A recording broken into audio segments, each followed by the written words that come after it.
I got a bunch of new art books this past year, and I want to share my favorites with you. I feel like this last year in particular, I discovered a lot of gems, so I'm pretty excited to talk about them. Just like my last video talking about my favorite art books of all time, this one is going to be separated into each book, and I'm going to have a description below on where you can find that book in case you want to own it for yourself. And with that said, I'm just going to jump right into it. So to start off this list, I'm going to choose one of my favorites, if not my favorite of the year, and that is Wonderland by Nanako Yashiro. Now, I definitely lean towards enjoying the maximalist aesthetic. So yes, obviously this is a book kind of catered to me, and I'm a little biased when talking about it, but I think almost any artist can appreciate the creativity, the compositions, and this is one that I highly, highly recommend. And something I didn't know is that a lot of her work is actually traditional. It looks like it would be digital. It lends itself to looking like it would be digital, but a lot of these pieces are actually traditional, and I believe they're done with acrylics. And something else that I really appreciate, and I'm sure a lot of other artists listening to this will appreciate, is the line weighting and the way she works her lines. It has an effortless quality to it. I know sometimes when I'm doing my own work, it can get a little tight around the edges and I overwork it, but you can just feel the confidence in her line work because even though there's a lot of detail, it never feels perfect anywhere, and instead she allows the imperfections to be what speaks so strongly in her work. And this is something similar to one of my other favorite artists, Yoshitaka Amano, also plays with, is just letting their work feel effortless. Even when she uses black, I feel like it's so easy for things to get muddy or lost, but she controls it so well with her little pops of color and does it in a way that really draws the eye, and it doesn't lose focus with how contrasted the other colors around it are. Another way that I would describe their work is a very modern take on fairy tales. They have all of the aesthetics that you're looking for, like the dresses and the crowns, but they display them in a way that kind of lends itself to a more modern aesthetic and still comes across fantastical and timeless. So the book is roughly laid out into different sections. They kind of bleed into one another, except for this middle chapter, which just displays her angel and devil original character. And what's fun about this is it actually changes paper type, and all the pages have a little bit of a gloss to it, and you can kind of feel it as you're flipping through the pages.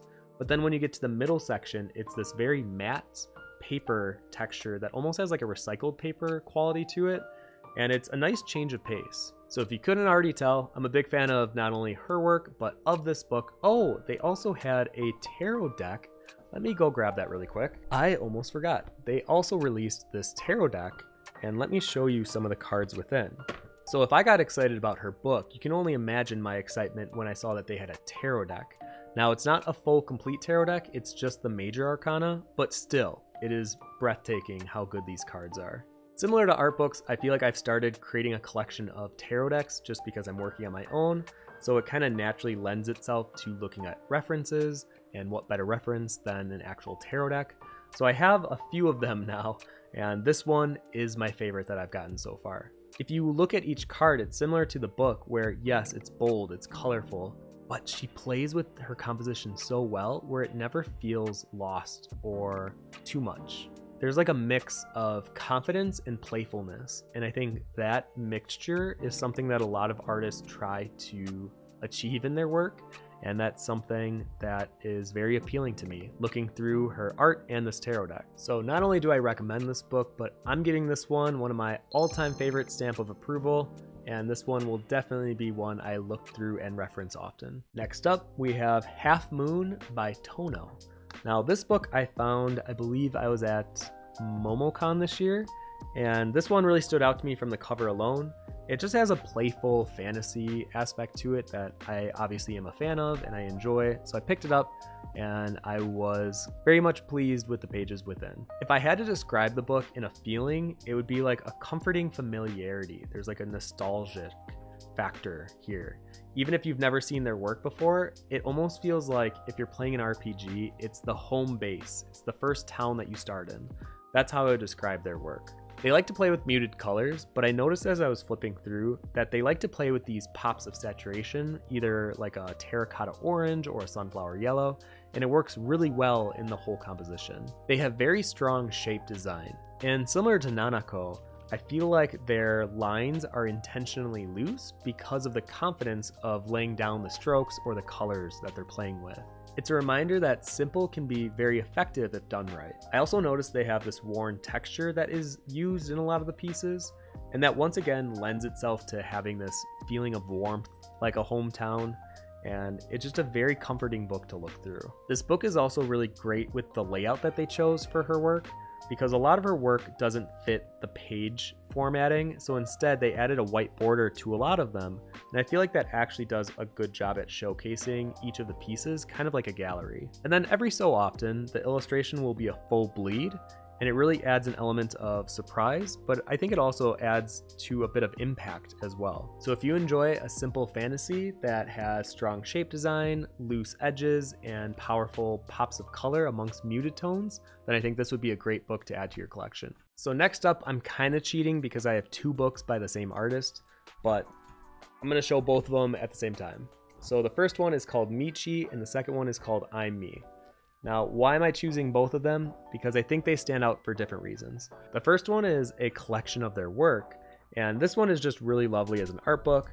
They got really strong color choices. It feels strangely interpretable, but you can tell there's a story behind each piece. There's a heart. There's a lot of care and love put into his work, which I really enjoy. So this book is great because not only does it show a lot of personal pieces, but it does show some of the work that they do as like a freelancer. And it's just interesting to see how an artist utilizes their style in something that might be for marketing a credit card or a calendar. You also get the sense that behind each piece, a lot of thought and care was put into what exactly they're trying to say. And that's something I can always appreciate, alongside it also being really good art. The book that I really want to talk about, and the one that will also get my favorite of all time stamp of approval, is the Michi book. So why is Michi so special to me? Well, on the front side, you have Michi written in English, and then if you flip it over, you have Michi written in Japanese. And it kind of showcases that depending on what region you were conditioned to read books in, you will pick up the book and read it from that direction. So already, the artist is thinking outside of the box here. But then as you're flipping the pages, regardless of which way you started, eventually you'll meet in the middle of the book. Now, throughout those pages, you'll notice that there's a white path connecting all of the pages from one page to the next.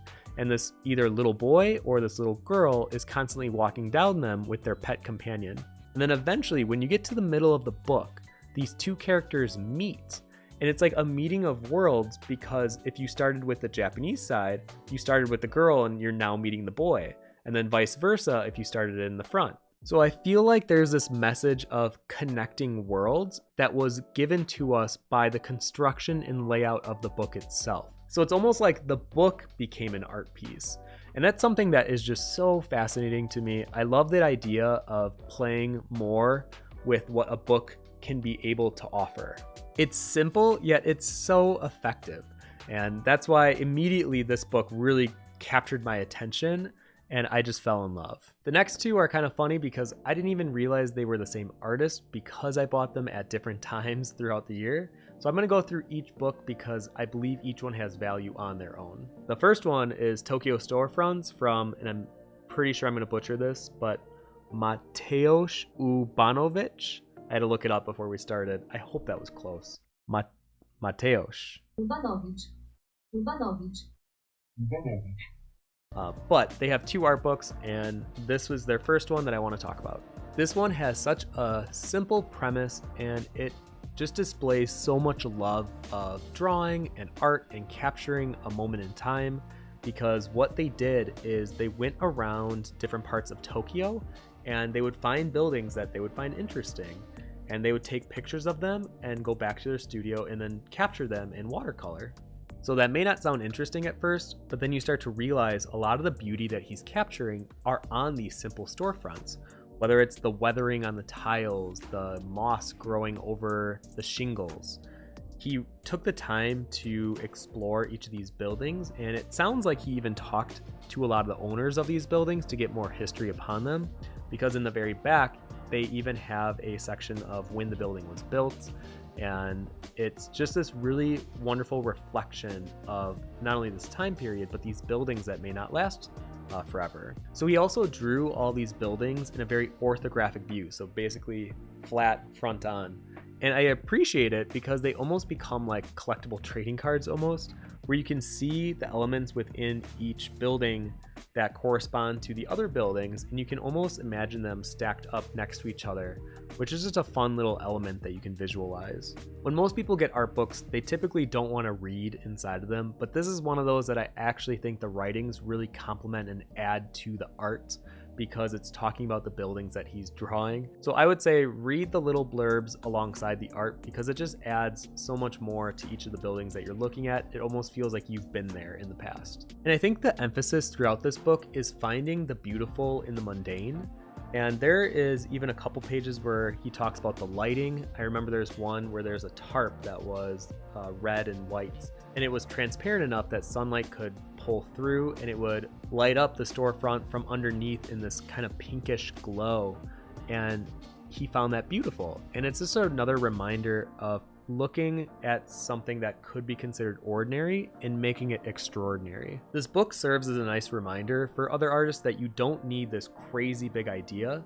Sometimes you can take something so simple as biking around a town and deciding to draw the storefronts or the buildings, and then collecting them in this cohesive manner that creates a really interesting and fun flip book. And I'm an artist who doesn't appreciate exteriors and interiors as much as I should, and this book is just a really nice reminder that even buildings can have so much personality behind them if you only gave them the chance. So I definitely recommend this book. So this next art book is by the same artist, and I didn't know it because if you look at the two covers, they look very different, and I got these at different times of the year.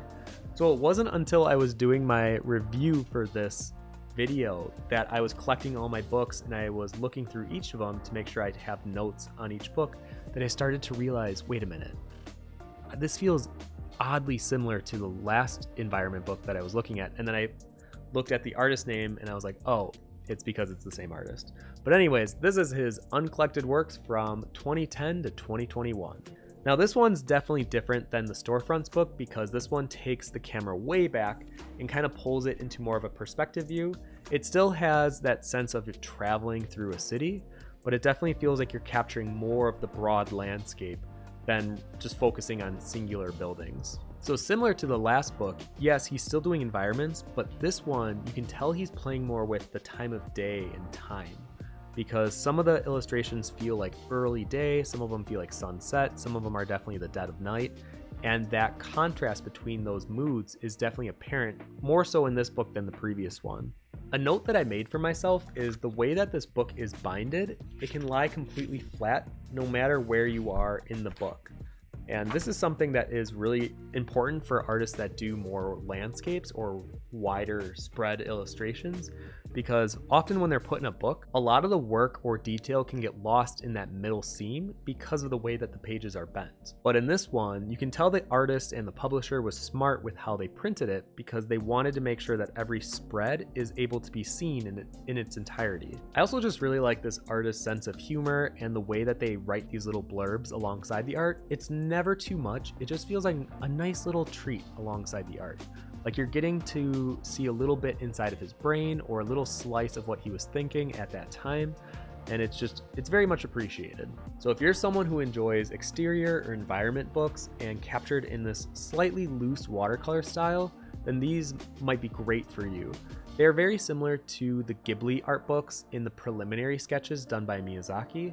So I definitely think if you enjoy those, there's a good chance you'll enjoy these. Oh, speaking of environments, my next book is actually one that was on my all-time favorite list, and I'll have Josh throw a thumbnail for that video somewhere here. But this one's called Houses with a Story by Seiji Yoshida. So you might be wondering, why am I putting a book on my all-time favorite list and then mentioning it again here?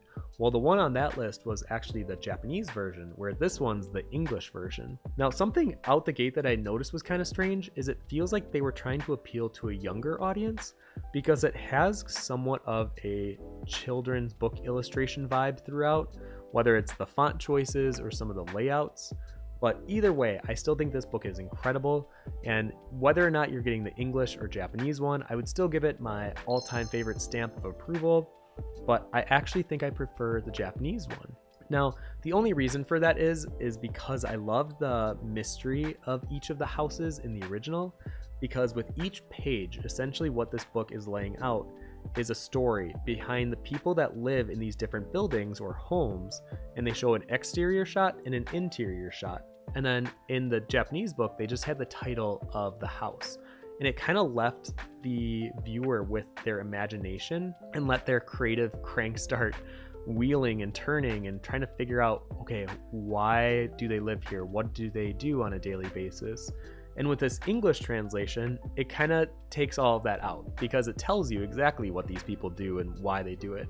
So it might be more of a personal bias, and I'm very aware that that is not a real criticism at all, but I think that's why I enjoy the Japanese version more. But I still think this book is something that everyone should check out. It's just full of care and life, and it's just one of those art books where you can tell the artist really took the time to understand these people that live in each of these homes, and they felt like real people rather than characters for an interior book. So whichever version you get for yourself, I definitely think this is one that you should add to your collection. So moving right along, we have our next book, which is Steam, Reverie, and Amber by Kuroi Mori. And this one was a blind buy, which I try not to do anymore because I've gotten burnt on so many blind buy art books. And this one definitely had more of like an anime appeal. And I'm not typically into steampunk. I do love fantasy, but I feel like steampunk for some reason doesn't appeal to me as much. So I'm kind of surprised that I even bought this book, but I'm so glad I did because this book is definitely a gem. So flipping through these pages, it was very reminiscent of another book that I have called Final Fantasy Tactics Ogre, and it focuses on character art with a lot of fantastical elements applied. And this book is very similar to that, but the big difference is this is actually also a storybook alongside kind of being an art book. So essentially the premise of this book is there's this flying tome ship in the air. It's like a great big library, and anyone can go rent books from it.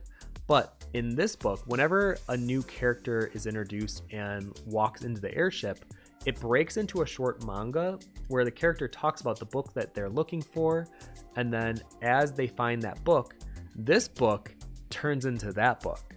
I know it's a little Inception here, but I thought this was a really fun and clever way to introduce not only the story elements, but to also showcase different pieces of art based on a collection. So there's one patron that wanted a book on astrology, there's one that wanted one on the tarot cards, and I thought this was just a really smart way to showcase a little story alongside art that is very focused in a collection, like a gallery. And the art itself is pretty nice. Like I said, if you enjoy Final Fantasy, I think that it has a lot of those elements scattered throughout. It does have some of the steampunk stuff that I'm not crazy about, like random gears being placed in areas that don't really make sense. But overall, I have to admit, it did win me over. And as an added little bonus, in the very back, the tarot cards that were mentioned earlier in the book actually are available to pop out of the book, and they are playable, usable tarot cards. So even though I'm not the biggest fan of doing blind buys, I feel like this one actually was one of the ones that was worth it. Alright, next up we have a book called Ashes Become Flowers and Wings, and it's an art book collection by the artist Michi. And admittedly, I bought this book because the girl on the cover looks like this anime that I enjoyed back in the day called Kino's Journey. So I thought it was going to be a flip book of the show, but actually it's something way different, and I really enjoyed it. The first section of the book is more of a storybook, and even though the illustrations are pretty fun, I must admit the placement of the words is rather unfortunate because there are some pages where it's very hard to read. And it's disappointing because the illustrations are so fun and inviting. The fact that you have to squint and try to figure out what you're reading is just a shame. But if you can look past that one minor note, I will say the rest of the book is filled with very gorgeous, lush imagery. And it more than makes up for the poor font choices in the beginning. And this is one of those art book collections where I would say don't just flip through it passively.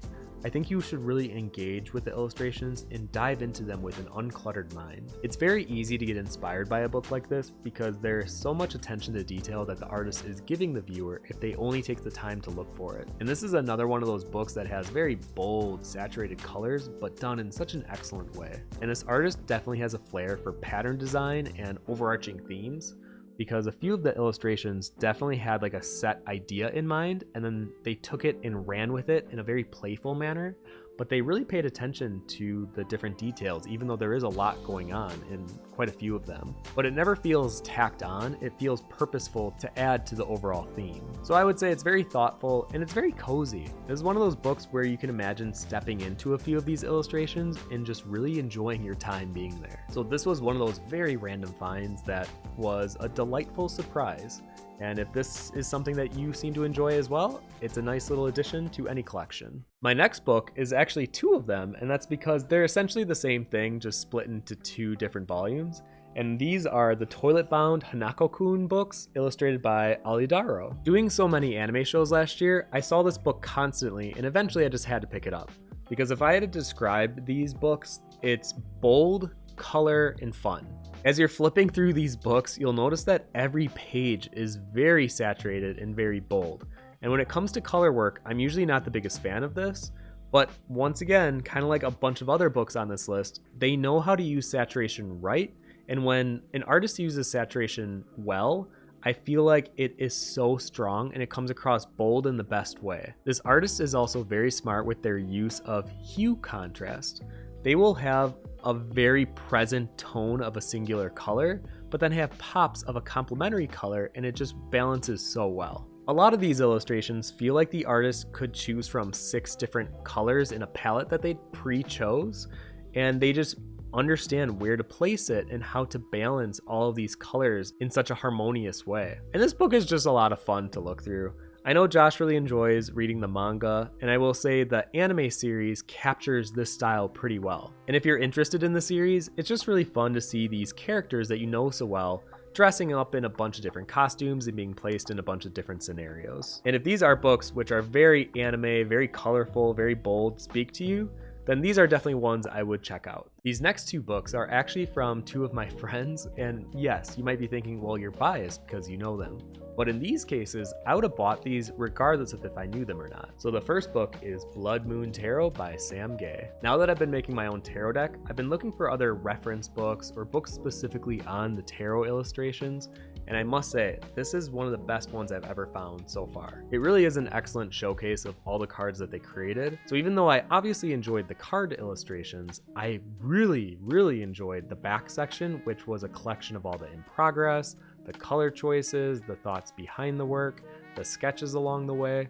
And as an artist, I just found this very inspiring. I've always felt that Sam's work was very transformative. There's so much care and thought put into each thing that they create. And their work always bleeds with this witchy, magical undertone. There's just so much for the eyes to explore and interpret what you're seeing. I would also say that this book's formatting is quite exquisite. For the major arcanas, it dedicates one side of the page to just the card art and the other side is an explanation. And then when you get to the minors, it starts with this beautiful full bleed spread that just kind of enters into that realm of whatever the different suit that you're about to explore through. And this became kind of a fun thing to look forward to as you go throughout the book. Sam's work has always been incredibly intriguing for me, so I was excited to see when they were at Gen Con that they had an art book dedicated just to the tarot cards that they produced. So if you also want one of their tarot card decks, I'll put a link somewhere in the description as well. So if you're into tarot or want to create your own tarot deck, I think this book is a beautiful reference and inspiration guide. The next one is by my friend Erica Williams, better known online as Hookie Duke, and it's with their art book collection, Ritual. And speaking of witchy, I definitely feel like Erica has a lot of that energy within their work. Throughout this book, there's a heavy focus on intricate line art, bustling detail, and a lot of animal, flower, and trinket art. And throughout Erica's work, you can definitely tell that a lot of time and energy was put into this because hatching at this small of a level just takes a lot of time. So when you have a collection where a lot of the artwork has that intricacy, it's just very appealing. It's just very impressive, even just on a technical level. And then when you add in these fascinating design elements, I feel like it just transports you into a different world. And Erica's world is just full of organic intrigue. They explore a few different options with their art throughout the book. There's some that is just purely black and white. There's some pages where it has selective color. and then others have just full bleeds. And this just showcases how diverse of an artist they really are. So whenever I know that Erica is going to be at a convention that I'm going to be at, I get excited because I know I can go talk to them, catch up over dinner, because they are a fascinating person and have such a good soul. But like I said, even if I didn't know Erica, I would still buy this art book because it is full of intricate, gorgeous work, and it is something that I think you should consider for your own collection. Okay, so these next two books are very weirdly specific. They helped me out a lot during last year's Drawtober. They're children's book illustrations, but they have a very specific thing about them that make them so special. And they're hard for me to even recommend fully because they're very expensive considering they're more of a rarity book these days. But it's these two books by Leo Harris. Now, these two books kind of gave me the example of what to be inspired by when making my own exterior with interior cutouts. The first one, the apartment book, is basically you see inside of an apartment building for an entire day. And it's really cute because you see all these little stories of the different families, the different tenants within, and then what happens as the day passes. And these are just great examples of visual storytelling where you can basically understand what's going on without reading a single word. So even though that these are printed in English, even if you can't read English, you'll understand what's going on. Or even better, you'll create your own narratives based on what you're seeing. Now, the second one is the one that really stood out for me because it has a very Halloween themed essence to it. So in this haunted house book, you basically follow these two characters who decide they want to go visit this haunted house island. So you start on the port and then you make your way across the waters, and this haunted house island has a bunch of different very macabre, very Halloween inspired settings. It has everything you could want, from a haunted maze to a graveyard to an abandoned pirate ship to spooky kitchen setting. So it was just fun turning each page and seeing what new landscape that they drew up and still have this Halloween appeal to it. And even though these definitely would be considered children's books, I feel like they are underrated in terms of the amount of art and effort that goes into them. So there are a lot of times when we go to the bookstore, I'll actually check out the kids section as well, because sometimes the art in children's books are spectacular. And I feel like these are fantastic examples of just that. So I was very grateful that I found these books right before I started my haunted house creation, because they kind of set the tone for having fun with it, but making sure that the details that you're adding make sense and they're adding to the world that you're trying to create. So even though I'm sure this won't be for everyone, there is gonna be someone out there that's like, oh, that is a perfect book that I want to add to my collection. So this next one that I'm gonna recommend, as much as I would love to recommend the pair of these books, I can really only recommend the second one. And I know some of you might flame me for this, but it is the Elden Ring books, not the first one, but the second one. So why am I only recommending volume 2? Well, the first one is mostly environments, and because it is concept art, it's a lot of photo integration, it's a lot of spit painting, it's very dark, and it didn't really capture my imagination the way that I thought it would. I even pre-ordered these books. I was so excited because Elden Ring was the first FromSoft game that I played. I know, I'm late to the game. Since then, I've played Bloodborne, Dark Souls 3, and Sekiro, and I understand now why it has such a fan base behind it, because I'm now also a part of that fan base.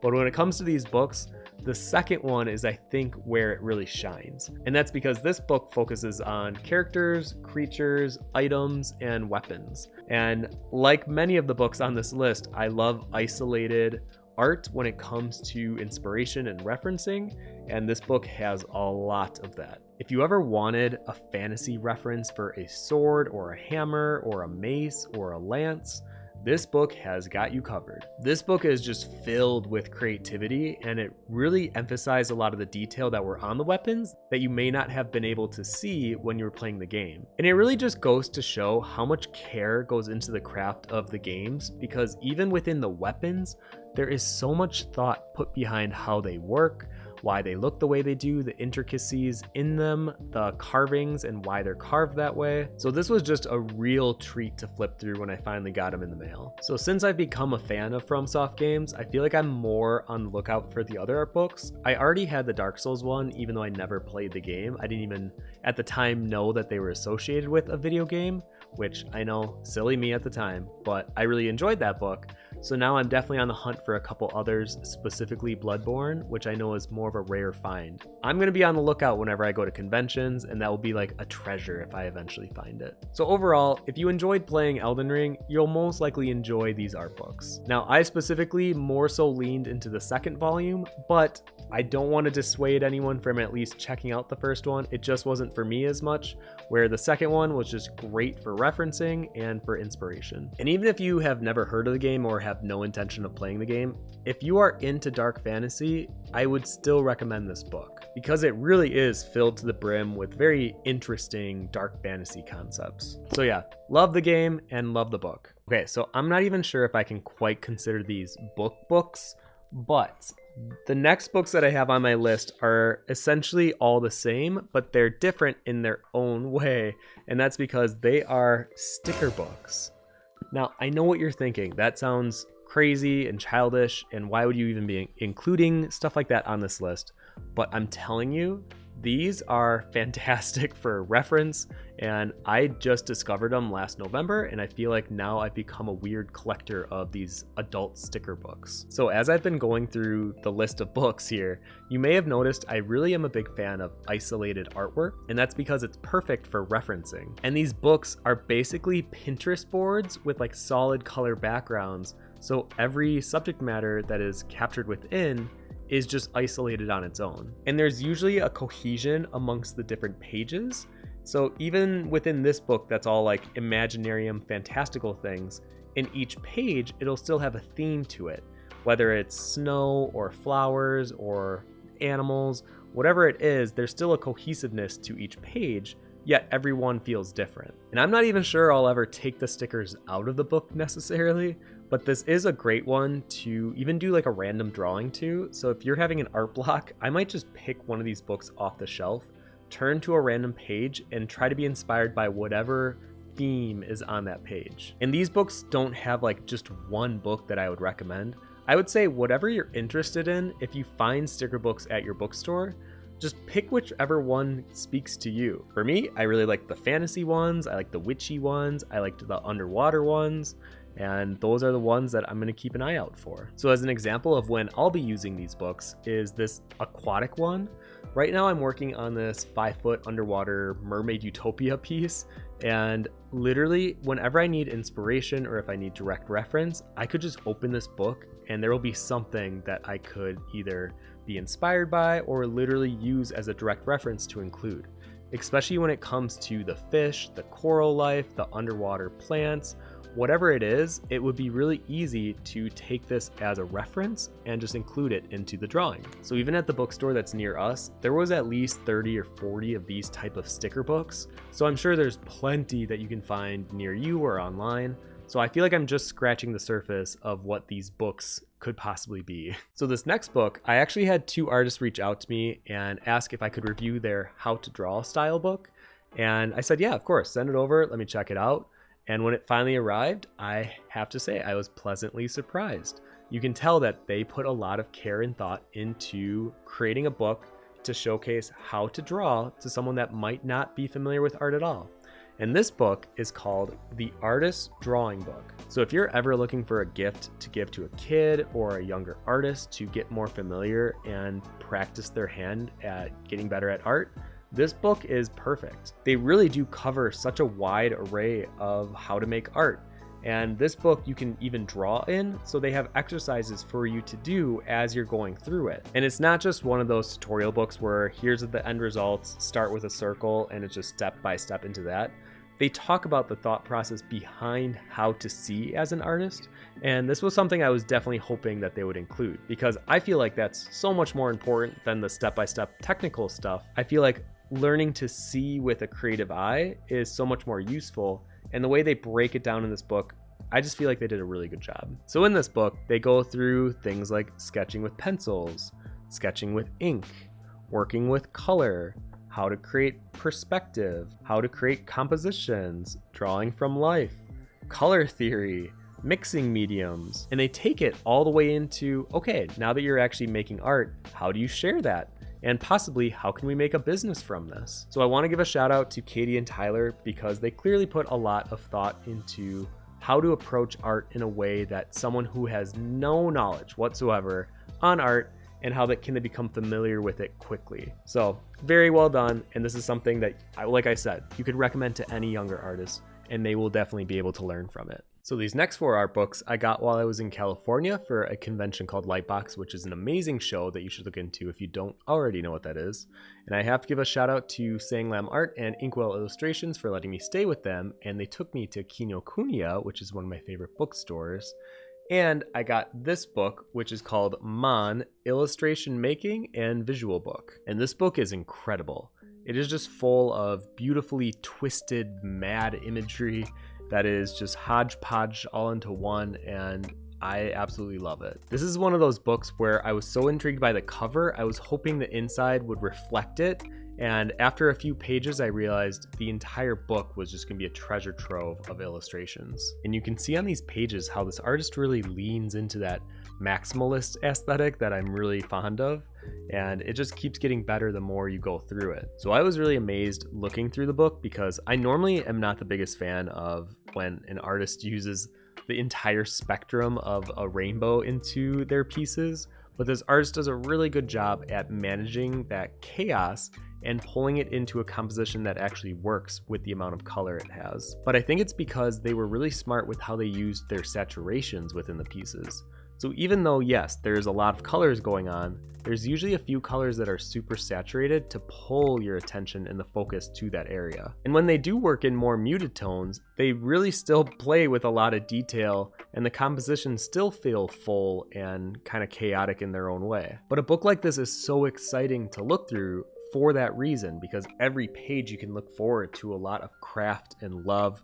And you can tell this artist really had fun or really put a lot of thought or care into the work that they were making. And the thing that amazed me the most is most of these are done in mixed media. So yes, they might be colored digitally, but a lot of them are done with ink in a traditional medium first. And I'm so glad that they included a lot of the pages where it's literally just the ink or the pencil, and it shows the process from start to finish of a couple of the illustrations. And it really is truly wonderful to behold because you can kind of understand the mindset that the artist was going through as they were adding in the different colors and moving around the composition. And it's one of those things that I wish more artists would include in their art books. This is one of those books where after like flipping through 4 pages, I knew not only I was gonna buy it, but I knew that this was gonna be something special. I like found treasure and I couldn't wait to look through the remaining pages.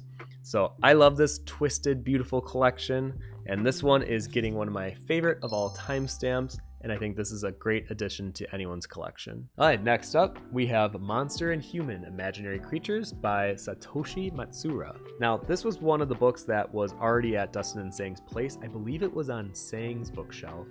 And what kind of grabbed my attention was this little rabicorn thing on the side carrying a rabbit. And I picked it up and I was not expecting to find what I believe is one of the best creature books I have ever looked through. And the reason I find this book so fascinating is because it has so much imagination and creativity just pouring through each page. And it really has a heavy emphasis on shape design and silliness. And it may sound like it might be kind of kiddish, but I'm telling you, this is such a strong book for reference if you are doing any type of creature, whether it's to be more silly, macabre, serious. I think it just has a nice reflection of how to keep the shape of the creature in mind while you're designing. And this book is wonderfully organized. It has a bunch of different creatures and it's sectioned off by the type of creature it is. So for example, it has a dragon section, and on each of these pages, it has a few different designs of different dragons, and then next to it, it has a small silhouette of that creature. I always love when art like this is isolated because it really puts a focus on the design elements, and the little silhouettes, you might be wondering why are those even important?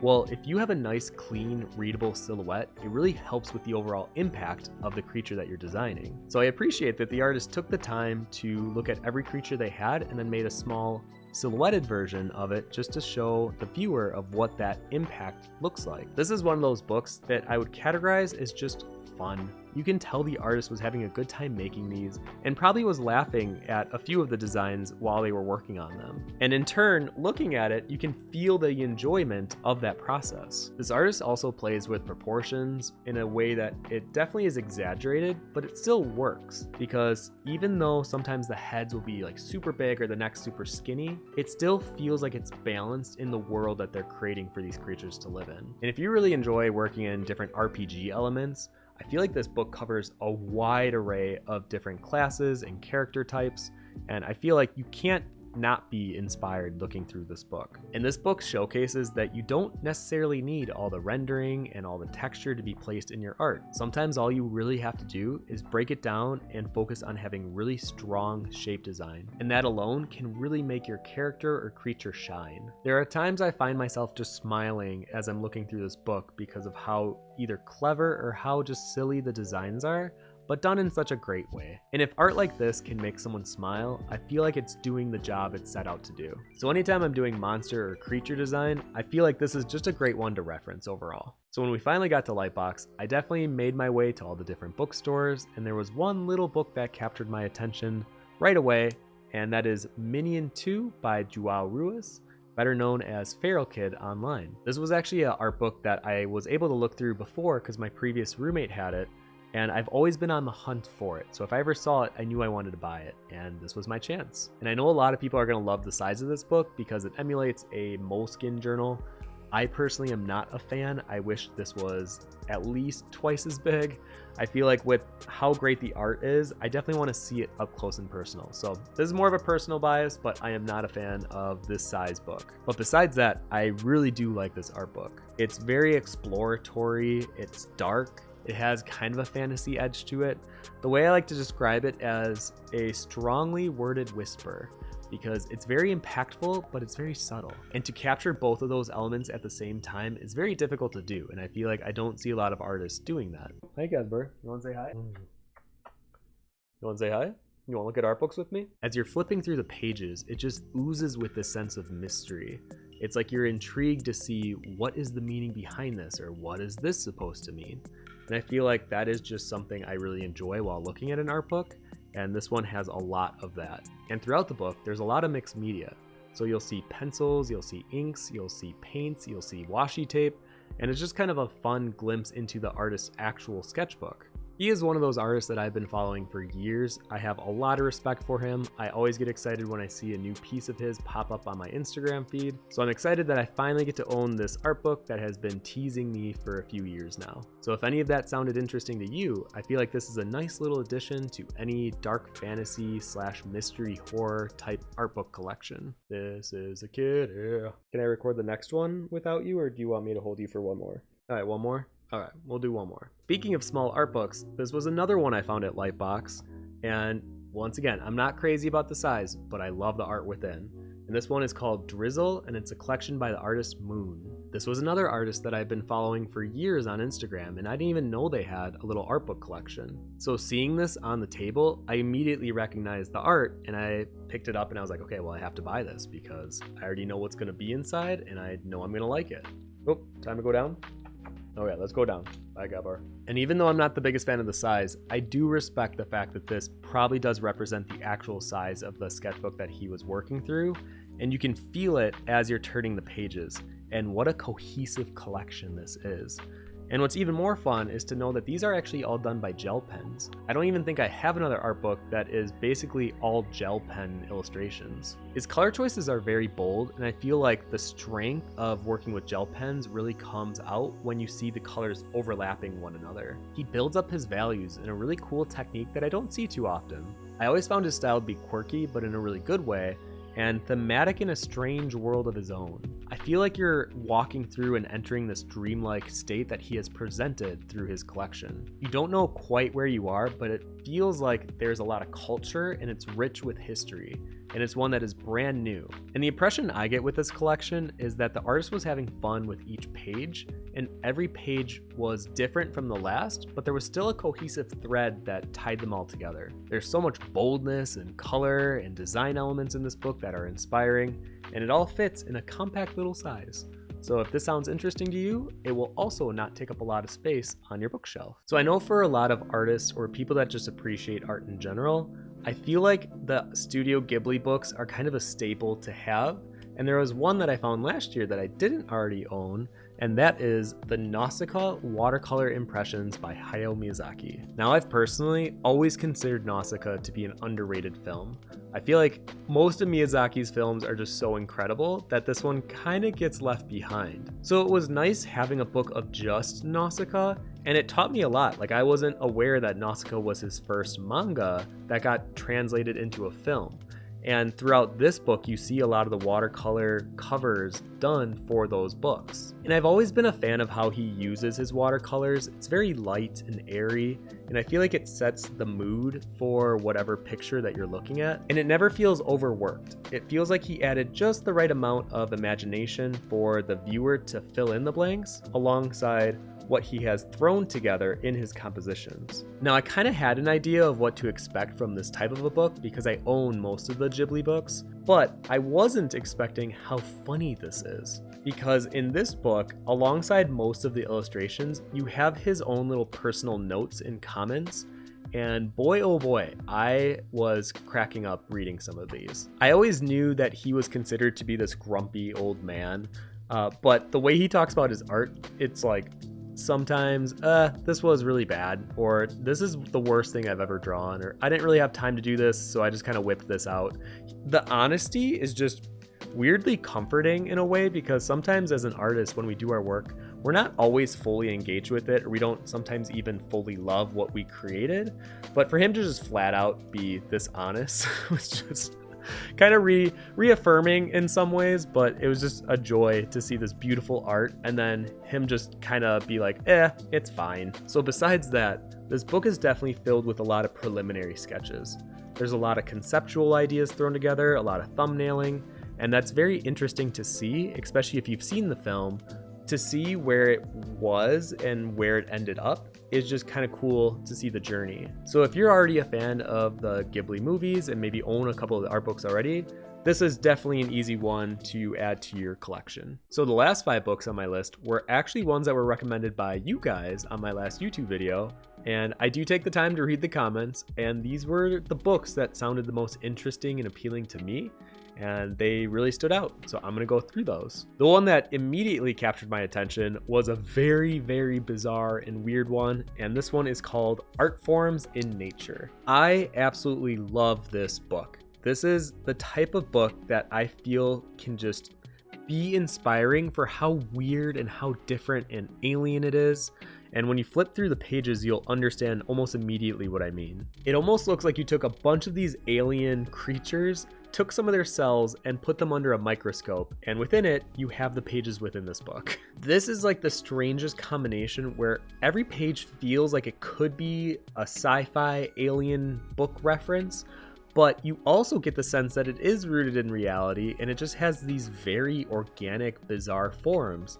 And the fact that these are inspired or actually from nature makes it even more intriguing. I get super inspired by these type of books because when you look at certain pages, even though it has these very vague shapes and it doesn't really speak to something specific, I feel like that's where you can pull the most inspiration and turn something like this into a costume or a weapon or a potion. It's almost like this book is pushing you to dive deeper into your own creativity and explore what else is in that noggin of yours. And I feel like I've said this so many times in this review, but I love isolated images, and this one has a plethora of them. These pages are just filled to the brim with content, and I truly think this is one of those books that any artist could own and get inspired from, and that's why this book also gets one of my top pick favorite books. Not top pick, favorite of all time. And that's why this one is also getting one of my favorites of all time stamp. And I would have never known about this book if it wasn't recommended to me. So similar to the last video, if you could also recommend maybe art books that you guys have been finding this past year that have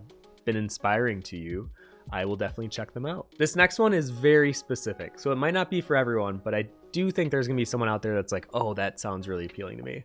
and this one is called Celtic Art, The Methods of Construction. So this one's very much for those who are interested in pattern making and how to construct them specifically. I know it's in the title of the book, but when you look at the pages, you kind of understand, oh, okay, so they also explain how to draw them. It tries to take these very complex looking knots and simplify it to a point where you could understand how to replicate it and then how to do it in the future without needing the book as reference. I myself really like working with filigree patterns already, and I feel like this is just adding to my repertoire of what I like to add to the borders in my work or like the edge of a goblet. There's so many fun ways to incorporate pattern to make it more decadent and elevated, and I don't know, I think it's more fun. And these obviously have more Celtic inspiration to them, so you might find some of these patterns more on like stained glass, and if you want to replicate that, there's a lot of different patterns in this book that they use as examples. I also enjoy that they kind of go through how to incorporate more complex looking designs into the pattern without it feeling overcomplicated. Does that make sense? So like they will add different like people or animals into the woven lines, and it shows you how to do it with it feeling effortless. I feel like the best way to describe it is if you want very ancient looking braids to be incorporated into your work. So like I mentioned, this is a very niche book, but I think there's gonna be someone out there that would really want this. So this next book I instantly recognized from one of the publishers I really like, and I believe their name is just Pi, but specifically the name that I always recognize is Hiroshi Uno. And this book is called George Barber, Master of Art Deco. So this one I don't think is going to be for everyone. It's done in a similar style to a lot of the artists that I adore in the early 1900s, and it has a little bit of that Mucha essence, a little bit of Harry Clark, but it's definitely its own thing. The art style throughout definitely has more of a cohesive mid-tone color palette with minimal shading. It's almost like you're playing with graphic design elements and putting them on a blank background. And whenever there's minimal shading, it definitely has to rely more on contrast and composition. So admittedly, there are some pages throughout that I'm not particularly fond of, whether it's the anatomy or the proportions were just too wonky for me. But then there would be other pages where I was really captivated by how stylized and how unique it felt. So I feel like this one's definitely a mixed bag, but it did pique my curiosity, and I feel like that's always a win when it comes to art making, and maybe it will pique yours as well. Flipping through the pages, you definitely begin to notice the subject matter is pretty consistent. It's usually a bunch of women wearing 1920s attire, a lot of flapper dresses, and there's nothing wrong with that. And they're usually set at a party time or just lounging outside. It's a very interesting capture of that time. I think where the book really stands out to me is the costume design, and there's a lot of it more near the back half. And I feel like this is where they really explored their creativity. You also notice a lot of nudity and sexual undertones throughout the book. So I don't want someone to get this and be surprised by that. So there's a lot of that in this book. And if you find any of what I just said interesting, then I think this one would be a great one to add to your collection. This next one was recommended to me, and I didn't even know that they had an art book, but I've been following this artist for years on Instagram. And that is Sacred Decay by Lauren Marks. Similar to Erica's book that I mentioned earlier, this one explores a lot of flora and fauna and captures a lot of detail and kind of showcases life being twisted just slightly. It almost feels like it's playing with what happens after death to these animals, but in a beautiful way. It's hard to describe, but as you're looking at these pages, you kind of understand what I mean. They play with this organic sense of decay that isn't bloody. I mean, some people would probably consider this still gory, but it doesn't feel like it's intentionally trying to gross you out. It's trying to showcase how there's beauty even in death. And there's so much to appreciate within these pages, whether it's the limited color palettes, the very fine, intricate lines, and the compositions are obviously something that I enjoy because they're very focused and centered. And she has this book organized into the different years that she created her art, so you can see the progression over time and how her art style has evolved. I definitely think she captures a very similar realm from beginning to end. You can see how just certain things tighten up, or there's a little bit more polish by the end. Because when you hear that there's a lot of earlier works in the beginning, you tend to assume that they get so much better over time. And not to throw myself under the bus, but my first sketchbook compared to my newest sketchbook, you can definitely see the difference. But in this one, it feels like a cohesive collection, and there's some that are in the beginning that I think are very strong. So it definitely does not feel like she threw in the earlier work just to throw it in. It definitely feels like a collection that was intentional. And looking through these pages, when Lauren is strong with her work, I feel like she hits a home run. There are some pages that I think are just so good, and there's so many weird storytelling elements present within it, and I just really enjoy seeing when someone's style really shines. So I would say this book is definitely for any artist that wants to explore animal work more, or close-up shots of flowers mixed in with different composition elements that are organic, and there's a lot to appreciate within this book. And I'm so glad that I was made aware of it. And I didn't even know that this one existed. So big shout out for informing me that an artist that I already have been following has an art book that I just wasn't aware of. So the last one on my list isn't necessarily an art book per se, but you'll understand when I talk about it. And this one's called Norman Rockwell Behind the Camera. Now, as I mentioned in my all-time favorites video, Norman Rockwell is probably my top 5 favorite artists of all time. I think he has such a good sense of texture and composition and storytelling. And this book explains how he created references to make his paintings. So I think this book will be more geared toward other artists.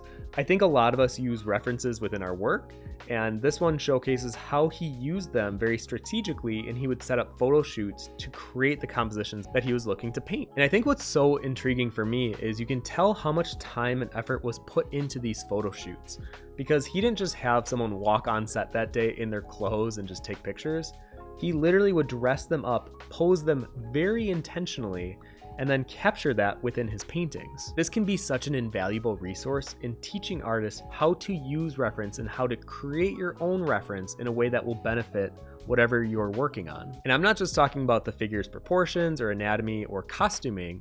He also plays a lot with lighting and the composition from different angles. So he was very specific about where these models would be placed. And here's an example where he clearly wanted the scene to be backlit. And you can tell with this man's face that the lighting information gained from the photo is able to translate into the painting. And it helps define the facial features while still kind of giving a good sense of where that lighting is being placed in the scene. And in this one, you can tell he took the camera, pulled it way up, tilted it down, and that way he got a different perspective on the shot and the story that he was trying to tell within this composition. And this happens throughout the book, where you can just tell that so much thought and care was put into the referencing, which enhances the finished painting. And as someone who really loves texture within artwork, you can tell that he took the time to focus on those natural elements so that he could pull from them when he went to his painting. So I know Norman Rockwell might not be everyone's favorite artist, and that's okay, but I think this is the type of book that should be taught in an art school, because this is the type of book that showcases how an artist can translate an idea to a finished product in a very elevated sense. You're basically taking your idea and giving it the best possible position to be what you want it to look like in your head. And sometimes through taking reference, it actually might change the way you see the idea, or you're like, oh, I guess the arm doesn't bend that direction. So I not only think working with reference when it comes to modeling or anatomy or proportions is important, I think also setting up your compositions can be equally important. So I'm very happy that this book was recommended to me, and I'm going to display it after this review is over right next to my actual Norman Rockwell art book. And I think for those of you who understand why this could be important for your work, I think this is a must-have. All right, those are my favorite art books of 2023. If there's any art book that you guys have found recently that you would like to recommend, please put it in the comment section. I really do read all of them. And if there's one that speaks to me, I will get it. I also have a growing Discord community that you can join from the link below. On there, not only do we discuss more art books, but we have monthly challenges and giveaways. We talk about movies, films, art, how to make money as an artist. And honestly, it's just a fun place to hang out. Beside that, I have all my other socials and any other thing that we talked about, all the links, it's in the description. So if you can check it out, and thank you so much for watching. I hope you enjoyed, and till we see you in the next one, take care. That's what I get for stacking the books on top of each other in no particular order.